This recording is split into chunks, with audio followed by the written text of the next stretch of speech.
You ever watch someone vanish without disappearing? Not in a movie, not in a dream. I mean in real life, right in front of your eyes. Nobody screams, nobody panics, but somehow a whole human being just gets removed, quietly, politely, like they never mattered to begin with. That's what happened to Soraya Duval. 13 years old, flying solo on her first ever first-class ticket, legs swinging in seat 2A, heart buzzing with pride. It wasn't a birthday. It wasn't a vacation. It was her reward for surviving 2 weeks at a competitive STEM leadership camp, the only black girl in her cohort, and by far the youngest. Her dad didn't just buy her a seat. He made a statement. "You're going somewhere," he told her, and just like that, someone decided she wasn't. Not without a single word that sounded like justice. Leave a comment below to let us know where you are watching from, and if you like fascinating stories like this, don't forget to hit that subscribe button, because tomorrow we have another incredible story, and there are many surprises waiting for you in the next parts. Tamara. That was the flight attendant's name. Blonde bob, red lips, badge sharp enough to cut. She stopped beside Soraya, glanced at her tablet, then bent down with the kind of smile you give a kid before you take their toy away. "Hi, sweetie," she said. "There's been a seating issue. I'm going to need you to move." Soraya blinked, confused. "Move where?" "We have a preferred guest who needs this seat," Tamara said, softer this time. "I'll get you a place in the back." And just like that, the first-class dream cracked down the middle. Soraya looked at her boarding pass. 2A, plain as day. She looked around. No one said a word, not the man next to her, not the woman across the aisle, just silence and downward eyes. "This is my seat," she whispered. "I didn't do anything wrong?" Tamara's voice dipped just enough to sting. "I understand, but sometimes adjustments have to be made." She made it sound so reasonable. Like rearranging furniture, like reassigning a suitcase, like Soraya didn't matter. Soraya stood, not because she agreed, not because she accepted it, but because she was raised to be polite. She stuffed her book, Kindred, her dad's favorite, back in her bag and followed Tamara down that narrow aisle of shame. They sat her in 34C, middle seat, trapped between a guy in a Seahawks jersey and a nurse who smelled like sanitizer. Her knees hit the tray. Her throat burned. But she didn't cry. She didn't raise her voice. She did what she thought she was supposed to do. Shrink. Be easy. Make it quick. She pulled out her phone and typed a message to her father. No emojis, no punctuation, no backstory, just 6 words. "They made me give up my seat." Then she slid the phone away and stared ahead, like the seatbelt sign had locked her in place emotionally, too. The flight crew didn't check on her. No passengers leaned in. The woman now in 2A didn't even look back, and just like that, she was invisible. Still on the plane, but erased. What does it take to keep a seat you've already earned? Apparently more than a boarding pass. Apparently more than excellence, more than preparation, more than doing everything right, because here she was, pressed between strangers, lungs tight, pride aching, wondering what she did wrong. And the cruelest part?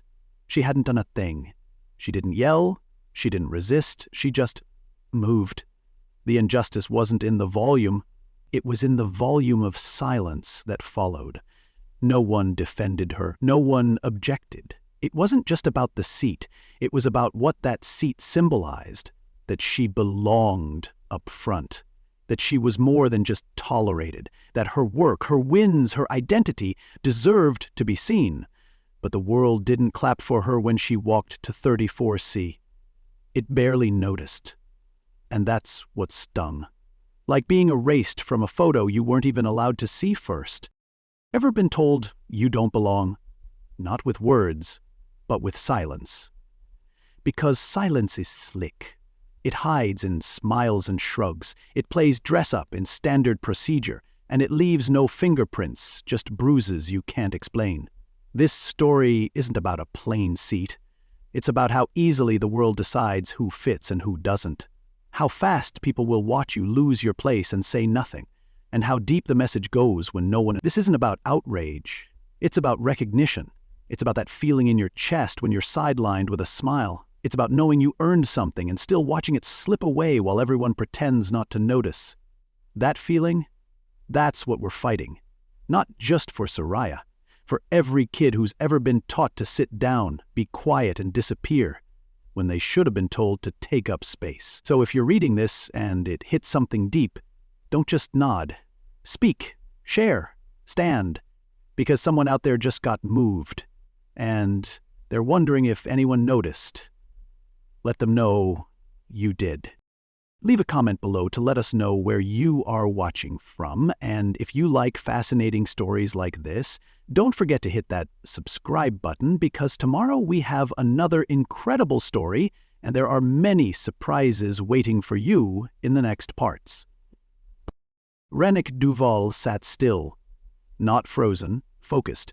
Third floor, corner office in Tacoma, glass all around, water in view, and a phone resting in his palm like it had just whispered something sacred.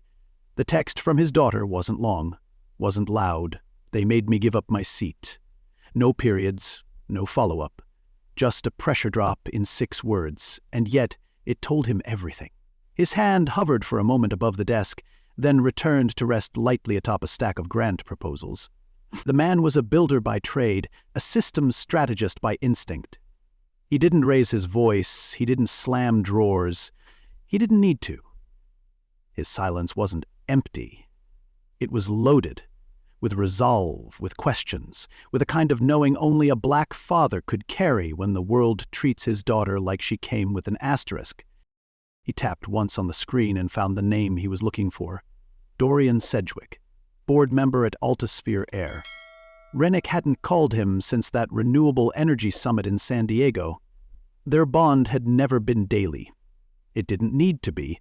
Fathers raising daughters in rooms where they weren't expected to exist often don't need frequent contact to stay aligned. The phone rang twice. "Rennick," Dorian answered, the kind of greeting that skips small talk. "What's going on?" Rennick's voice was steady, almost too calm. "I need you to check something quietly." Dorian's tone shifted immediately. "What happened?" The reply came crisp, tight. "My daughter is on flight 718 out of Portland, first class, 2A. They bumped her mid-boarding, no warning. Said someone else needed the seat." Pause. "She's 13. The silence on the other end said more than outrage ever could. Rennick didn't pace. He didn't draft a post. He opened the airline app, checked the status. The plane hadn't taken off. That mattered. Not because he could change anything now, but because it meant the chain of events was still warm. He didn't text his daughter back. He knew better. She didn't need noise while 30,000 feet in the air. She needed protection that didn't make her feel smaller. And so he activated. "I'm not asking for drama," he told Dorian. "I'm asking for clarity. What protocol permits removing a minor with a confirmed seat just to accommodate a preferred guest from coach?" Dorian answered quickly, "I'll look into it personally." That's all Rennick needed. No threats, no shouting, just a system check. Because when you've spent your life being spoken over, you learn the most effective power move is a quiet one that still echoes. While the plane climbed altitude, something else began lifting too, the tension on Altisphere's corporate floors. Dorian didn't just ask around, he dug. Internal threads, boarding logs, seat assignments. What he found didn't calm him, it confirmed what Rennick already knew in his bones. This wasn't a glitch, it was a judgment call, a preference wrapped in a procedure, soaked in assumption. The woman who got Soraya's seat wasn't upgraded officially. There was no system flag, no rebooking log. Just a handwritten note logged by Tamara, the lead flight attendant. Passenger looked fatigued, reassigned to accommodate. Fatigue, that was the justification. Not need, not age, not policy. Fatigue. And Soraya's seat, paid in full, assigned, confirmed, was the price. Rennick's face didn't change. He didn't run to the press, he didn't demand retribution. Instead, he made a second call. To Lauren Bracknell, compliance officer with a memory like a ledger and a mouth that didn't move unless something needed fixing. "I need to understand what happened," he said. "Not for optics, for accountability." She was already 3 steps ahead. "I've pulled her record. It's clean. Checked in early, no errors. This should have never happened. We're escalating. She didn't sugarcoat. She didn't deny. She investigated, because when calm men speak with conviction, smart people listen. Rennick nodded silently. He knew it wouldn't change what Soraya had felt, but it might change what happened next. He didn't need apologies, he needed impact. Not to be loud, but to be loud enough in the right places. And here's the thing people miss. Not all protection looks like shouting. Not all fathers storm gates and crash offices. Some lean into the system they know too well, the emails, the logs, the cold policies that let warm injustice sneak through. Rennick's power wasn't in the noise, it was in his posture, in his precision, in the way he understood that sometimes justice has to be engineered, not demanded, like a tide that reshapes the shore without ever yelling. And that's where the tension lives, in the contrast. His daughter had been displaced quietly, made to feel small without a fight. He responded with that same quiet. But this time, it was strategic. A whisper with weight, a silence that shatters when it lands. So here's what this part of the story gives you, a blueprint. Not for vengeance, but for influence. For how to respond when you or someone you love is pushed aside with a smile. You don't have to burn things down to make your presence felt. You don't have to scream to shake the floor. Sometimes the most effective protest is a phone call. Sometimes the sharpest justice starts in an office with no camera. So if you're watching this and your heart's been heavy with the times you knew something wasn't right but couldn't find the volume to fight, know this: silence can still speak. Just make sure it's speaking for you, not against you. And if this story reminded you of someone, your child, your sibling, your friend, don't wait for them to disappear to act. Be their echo. Be their phone call. Because systems don't fix themselves. They get fixed by the people who've been broken by them, one calculated move at a time. If this moved you, share it. Speak up for someone who's still learning how. And remember, you don't need to roar to start a revolution. You just need to refuse to be silent when it matters most. It started with a single post. No video, no confrontation, just a photo, slightly blurry, taken from 2 rows back. It showed a young black girl standing in the aisle of a plane, tote bag slung over her shoulder, eyes wide, face still. The caption? This young girl was asked to give up her seat in first class for a white woman from coach. No one said a word. Not even the woman who took it. There were no hashtags, no calls to cancel anyone, no pitchforks, just that one line. That's why it landed, that's why it hurt, because it didn't scream. It whispered the kind of truth that sits in your gut and doesn't let go. People didn't share it because it was loud. They shared it because it was familiar. Within hours, the post had 2,000 shares, then 10,000. Then it started showing up in group chats, parenting forums, teacher threads, and activist circles. Not because Soraya had gone viral. She hadn't said a word, but because silence had. The world didn't respond to her outcry. It responded to her stillness. And the strange thing? People weren't angry about the seat. They were angry about the ease with which it happened, the ease with which nobody intervened, the ease with which the plane kept moving like nothing had been done. It was the same kind of ease that makes people disappear in classrooms, boardrooms, bank lobbies, and now aisle 34C. And someone finally asked the right question, out loud: what happens when silence gets reposted 50,000 times? Soraya wasn't scrolling when it happened. She wasn't liking comments or feeding a story. She was eating fries with her aunt somewhere between the airport and the Holland Tunnel. She didn't know the photo existed. She didn't know her name was trending, but the world had started speaking for her. And not in angry headlines, but in everyday confessions. Other women started posting, "This happened to me once," but I stayed quiet. Teachers said, "My students need to hear this." A retired flight attendant wrote, "I've seen this kind of thing more than I care to admit." And through it all, Soraya remained still. letting the wave rise without pushing it. Because sometimes the most powerful thing you can do is let people see what they refuse to look at before. Inside Altisphere's corporate headquarters, the ripple had turned into a tremor. The compliance team started pulling logs. Lauren Bracknell, the same officer Rennick called, was now coordinating 3 departments and 2 lawyers.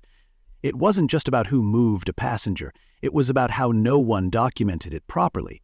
No confirmed upgrade, no gate override, no authorization from corporate, just a handwritten note that said, "Fatigued flyer." That was it.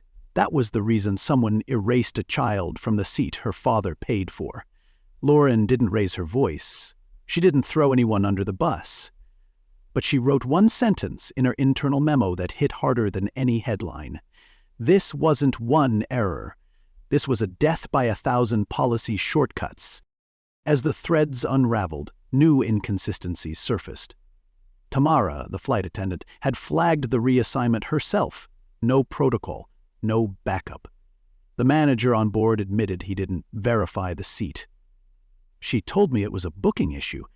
I didn't question it. Lauren's tone sharpened. Did you see the passenger? The reply came hesitant. Yeah. She looked confused, but calm. That one sentence cracked everything. She was calm, so they let it happen. She didn't scream, so they assumed she agreed. The absence of resistance was misread as permission. And that is where systems fail, not in chaos, but in comfort, in the soft, thoughtless moments where power doesn't ask for proof. It just assumes it owns the right to rearrange lives. And that's where the value lands for all of us. Because this isn't just about a girl on a plane. It's about what we tolerate, what we brush off, what we witness and excuse because it's not loud enough to offend us. You don't need a megaphone to matter. You don't need to film your pain to make it real. Sometimes all it takes is the truth landing in the right inbox or the right timeline. The world saw Soraya's story not because she told it, but because someone else noticed when she couldn't. That's the lesson. That's the call. If you see something like this, speak, not for attention, but for impact. You might be the ripple that turns into a reckoning. So if this part of the story shook something in you, don't just scroll past it. Share it. Talk about it. Be the one who notices before the silence becomes permanent. Because real consequences start with real people paying attention. Don't wait to be loud. Just start by being aware. Soraya sat at her aunt's kitchen table, spoon circling a bowl of cereal that was more milk than food by now. The TV murmured in the background, but she wasn't watching. Noreen glanced over from her laptop, catching the stiffness in her niece's shoulders. "You want to talk about it, baby?" she asked during a break in her Zoom call.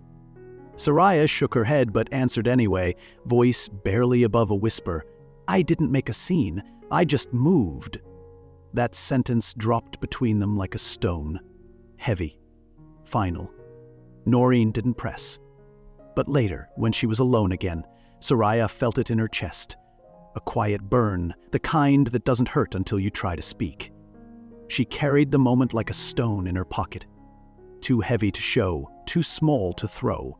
And every time her phone buzzed with a new notification or someone tagged her in another post, that stone shifted, sharp against her ribs.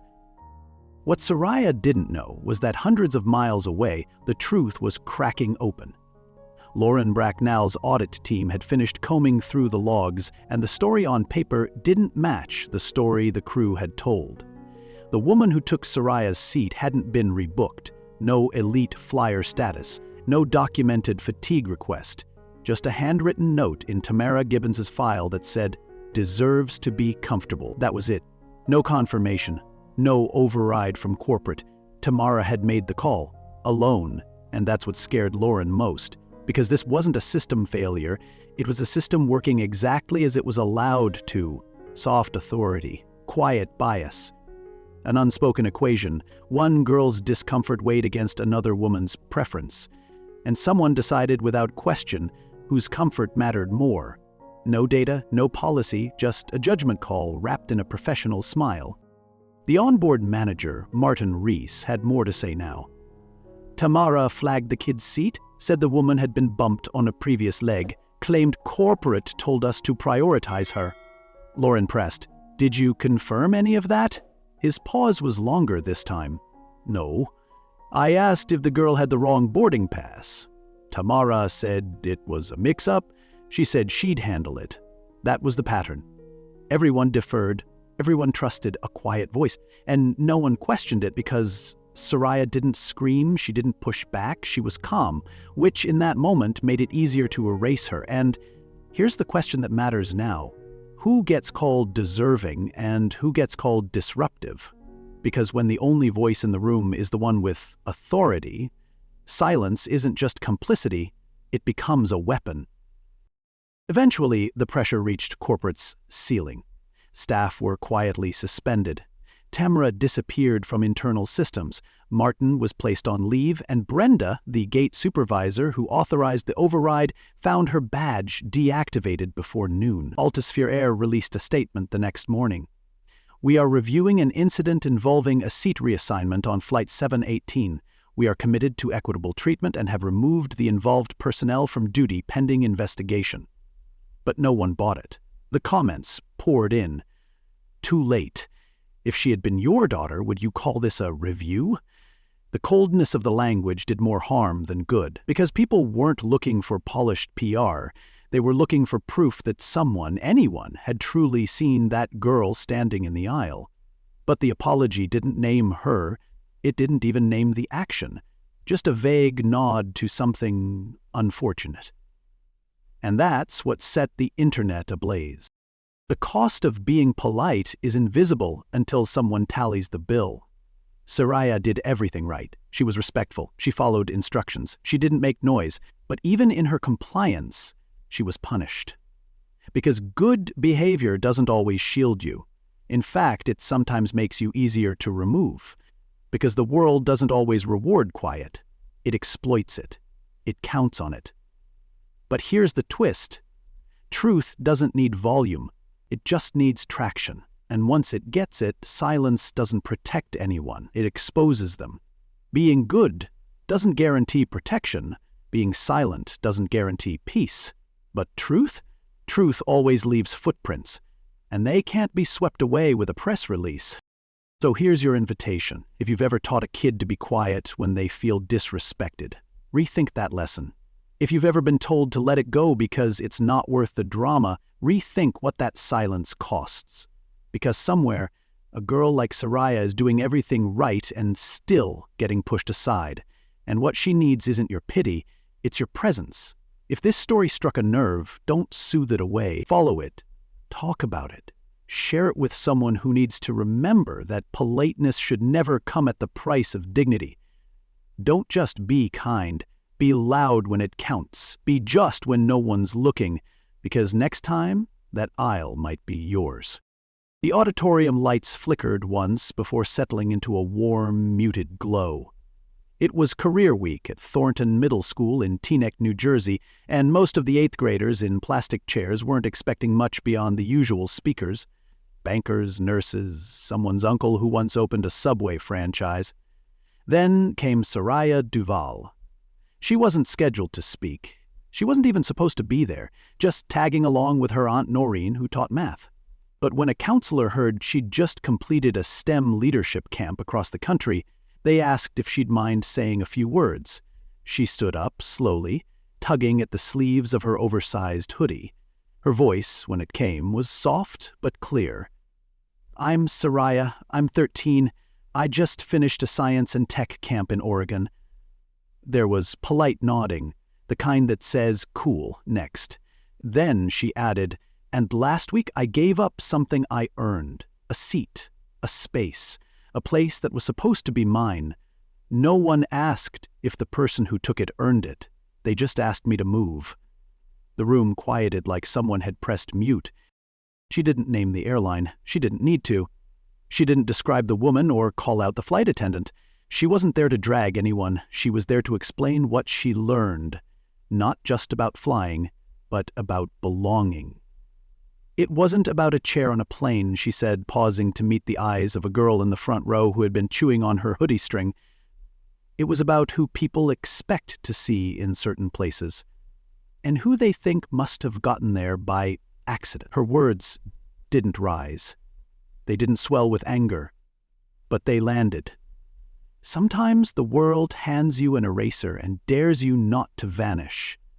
It doesn't yell at you, it just reassigns you. Quietly. But just because something happens in silence doesn't mean you don't feel it loud. One boy stopped tapping his pencil. One teacher dabbed her eyes with a sleeve. Then came the question that rewired the air. What if you do everything right, and it still isn't enough? No one answered. Not because they didn't want to, but because they finally understood the weight of it. She wasn't telling a sob story. She was pointing a flashlight, showing them that dignity isn't something you ask for. It's something you carry, even when others try to strip it away. "I didn't argue," she said. "I didn't make a scene. But that doesn't mean I wasn't hurt. And it doesn't mean it was okay." She looked down, then back up. "Being quiet isn't the same as being okay. I learned that the hard way." A silence followed, not empty, but brimming with recognition. She had done more than speak. She had held up a mirror. What happened next wasn't planned. A teacher filmed a few seconds on her phone, posted it to her private account. By the end of the day, it had been reposted by someone in education Twitter, then a youth advocacy page, then a nonprofit that supports girls in STEM. It wasn't the story that caught fire. It was the way she told it. She didn't demand justice. She whispered it with power. "You don't have to yell to matter," someone captioned the clip. "Sometimes stillness is the revolution." It spread not as a controversy, but as a correction. A gentle but firm reminder that children aren't supposed to carry the burden of polite erasure. That when they do everything right and still get punished for existing in the wrong place at the wrong time, someone has to say something, even if it's them. The most remarkable thing was that Soraya never once asked to be heard. She didn't step to a podium seeking attention. She stepped up because someone needed to understand what it felt like to disappear without leaving. And somehow the world leaned in, maybe because it was tired of rage, maybe because it was hungry for truth without spectacle, but more than anything, because Soraya offered a kind of quiet that wasn't passive. It was poised, controlled, undeniable. She didn't burn bridges, she just made sure everyone saw where they'd been built and who kept getting told to swim. And this, right here, is where your role begins.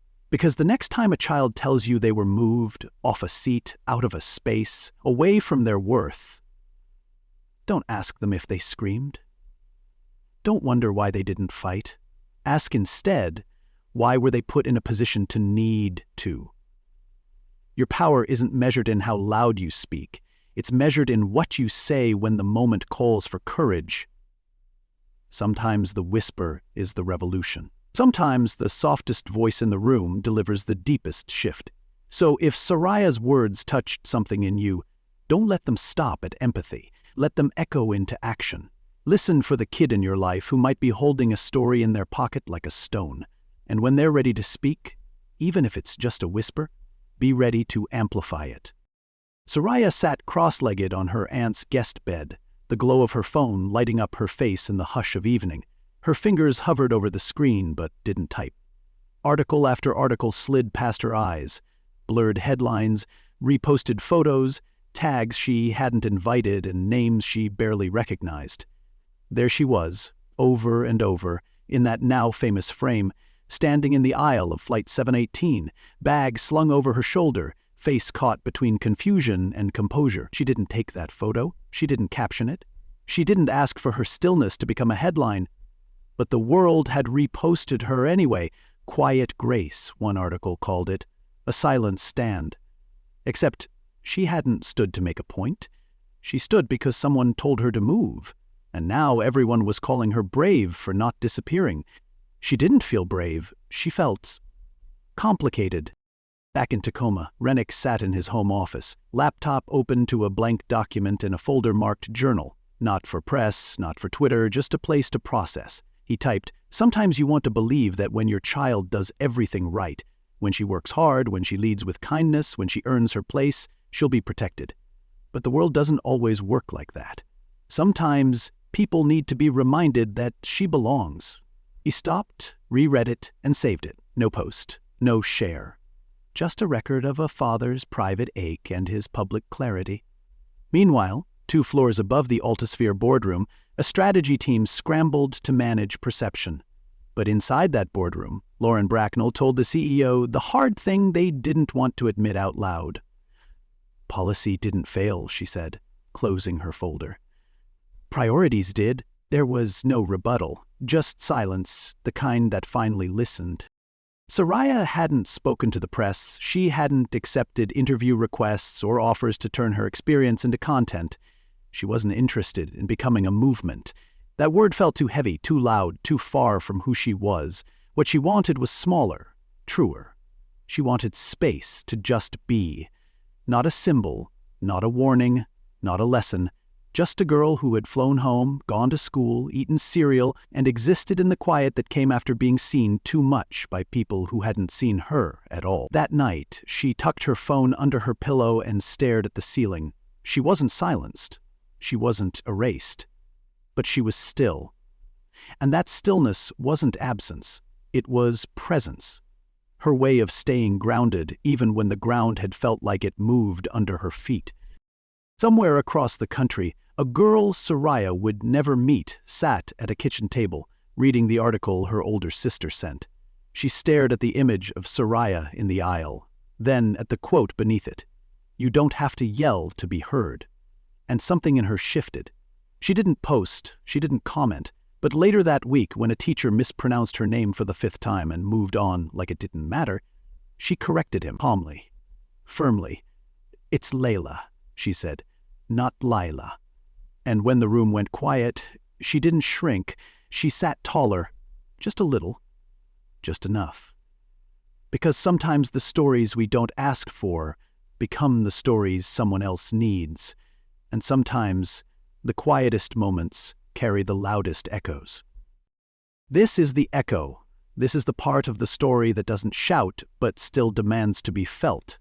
You don't have to scream to matter. You don't have to vanish to be dignified. The world may try to tell you, softly, gently, with perfect corporate grammar, that your comfort is negotiable, that your presence is conditional. Don't believe it. Stand in your space, even if your legs shake. Speak your name, even if your voice cracks. The moment someone tells you to shrink, to move, to trade your seat for someone else's comfort, remember, you belong where you are, not because you fought for it, but because you earned it. And if this story reminded you of that, if it pulled something from your chest or pressed on a place you'd tucked away, don't let it end here. Share it, not for outrage, not for drama, but for the next quiet girl watching from row 3, wondering if anyone will ever see her. Be the reason she remembers that she does. Be the echo, be the proof, be the one who never lets her forget. She belongs too.